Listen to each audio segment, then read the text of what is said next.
Bam. We're golden. We call it golden hour.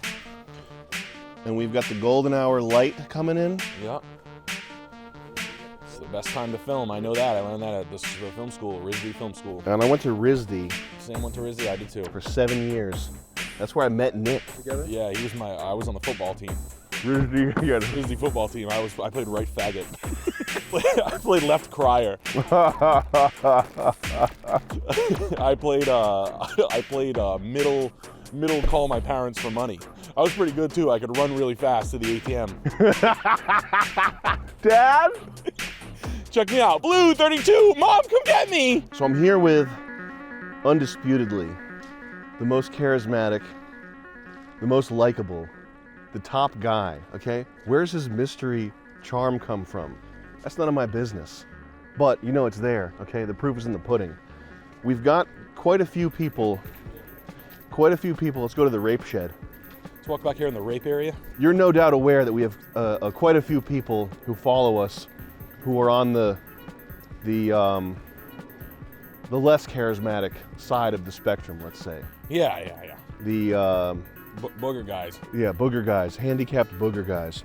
You know, more importantly, a lot of good, normal people who just want to know how do you make it forward in life, interacting with other people? How do you make it so that your social interactions are positive, beneficial, good ones, etc.? And how do you get people to like you, basically, more or less? One of the things that you kind of stay cognizant of is always ram your own positive things down people's throats. Like tell everybody I've always told everybody I meet to buy a house, and I don't care how mad they are at that. So giving good advice. That's forcefully. In a way, it's almost like you're annoying with it. Yeah. Like I tell people, like the only thing that's ever gotten me ahead was like buying a house, right? Like buy houses. I bought my house young, and it came back to me in. Like it's paid me back in spades, so to speak. It's the only thing that's probably paid me back in spades with like conversations with people that have more money or more than I, and it keeps me relevant to the dickhead that I need.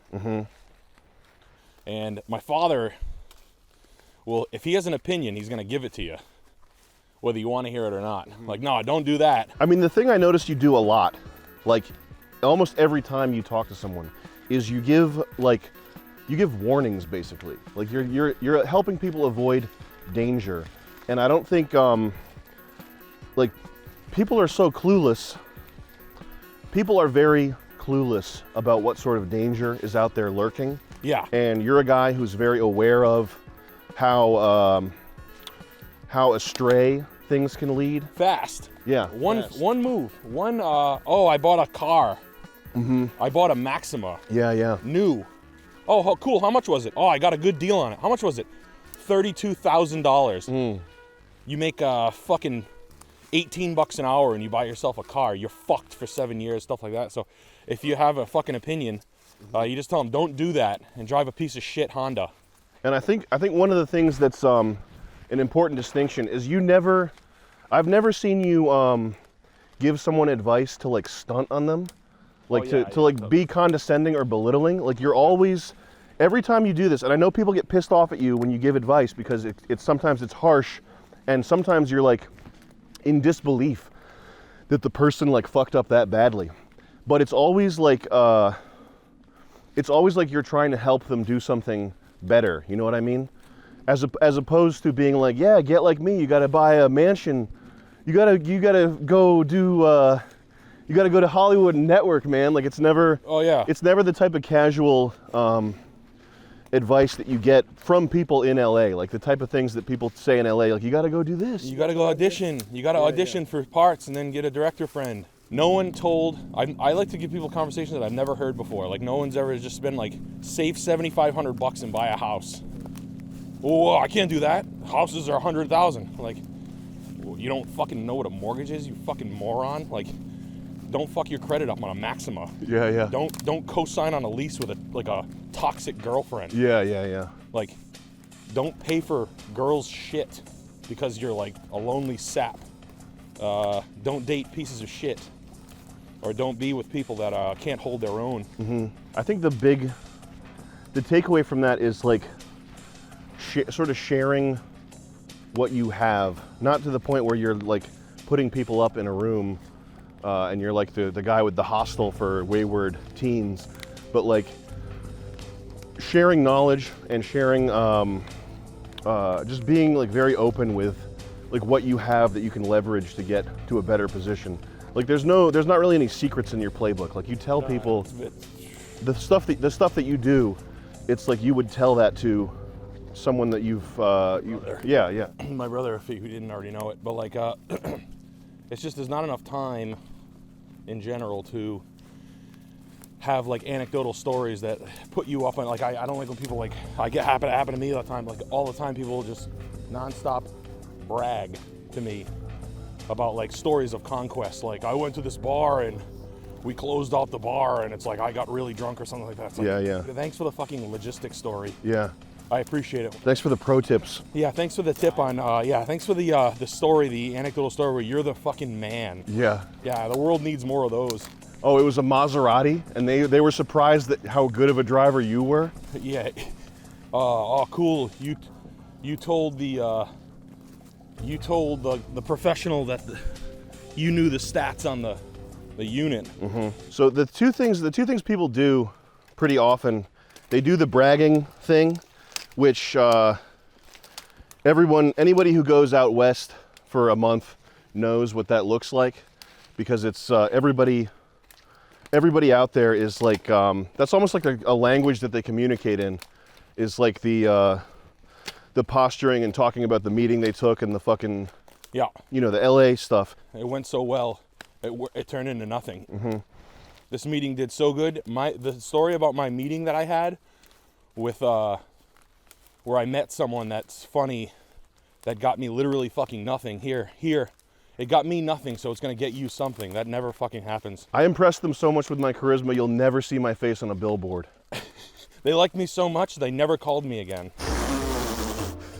And then the other thing people do is they just don't share their knowledge. Like they become very secretive. Like anyone who's got a formula that works at all, they assume that like life is a zero-sum game, and like if they're getting money for their art or their don't let it out. Their tricks, don't let it out. Oh, I can't tell you how I did my glaze. It's like there should be a theory in psychology called like secret recipe theory, where they talk about like, oh, now all you gotta do, you can't get the secret recipe to Kentucky Fried Chicken because now all you gotta do is start a fucking 3,000 chain brick and mortar restaurant, a huge fucking branding effort, and hire fucking 600,000 employees, and bing bang boom, you can beat KFC. That's all. That makes sense. You want to make money vlogging, just go through a swamp. We're gonna start swimming. I generally think that secrets, like industrial secrets, like my editing recipe or what have you. Not that I have an editing recipe, I fucking pay people to do it for me. But the fucking like your industrial secrets are a lot less valuable than having people know that you're reliable and like a worthwhile person to network with. Like having people, this is one thing that I never understood. I never got this. I always thought that like pure talent and skill were all it took, and that's like a sort of an autistic mindset, and that's one reason why people chafe so much against the parameters of reality.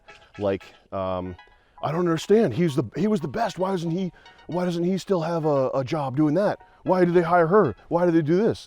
Like, people don't understand that like the rules of reality are like written on people liking you. Like that's a very core fundamental thing to how you get on in the world. It really doesn't fucking matter like how skilled you are. I mean, it matters, but it's not like, that's not the end all be all. The end all be all actually is whether or not you can like communicate with people and have people around you and like not be hated or not be like disliked, really. And you have to not live in that. I mean, you can't care about, that's like caring about what people think of you or like you, without being like, I'm gonna be a fucking dick all the time.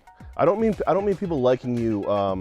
That doesn't mean people liking you like you're some golden figure, like you did some amazing thing, you need to be adored, whatever. I just mean like fucking talking to people like humans, looking them in the eye, etc., having people know that they can like rely on you for something, that sort of thing. That's the type of likability I'm talking about. Because that's how when I was in school, I thought that I was going to get money, I was going to get gigs doing graphics or video stuff or whatever based on talent, which is not how it works. You get gigs based on knowing people who like bring you in, like Nate Hertzellers. Like I wouldn't hire Nate Hertzellers again because he's so good. I would hire him again because he's like cool.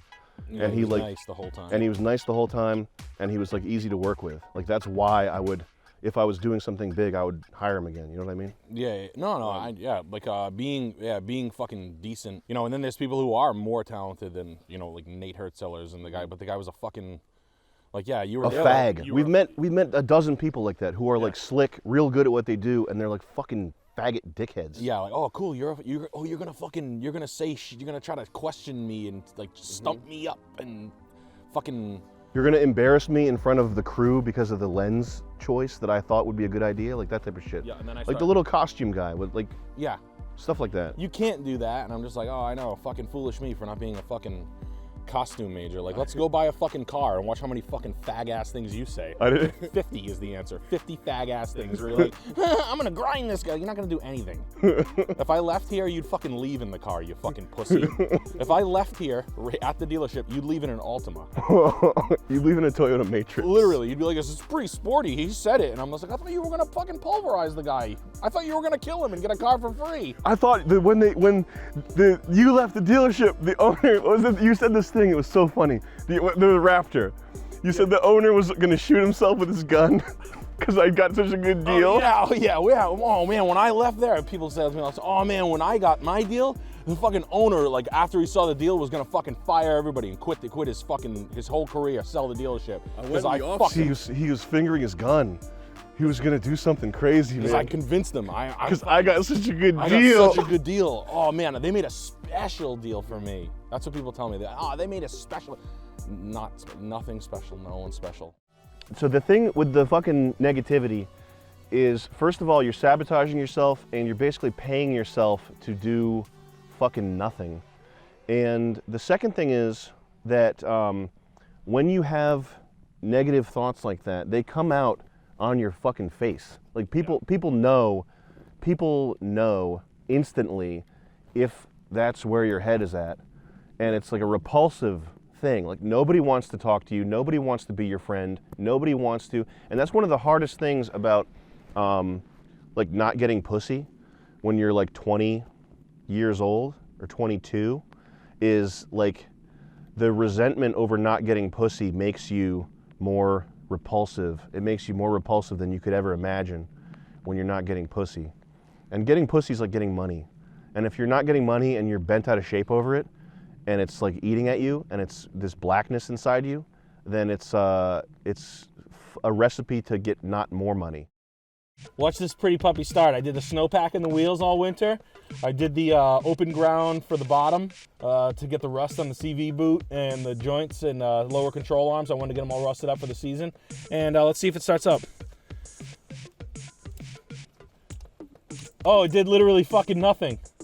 Oh, it's dead for the 10th time of owning this fucking car. Cool. Having a fucking piece of fucking metal sit here and never fucking start or do the thing it's supposed to do. This fucking piece of shit.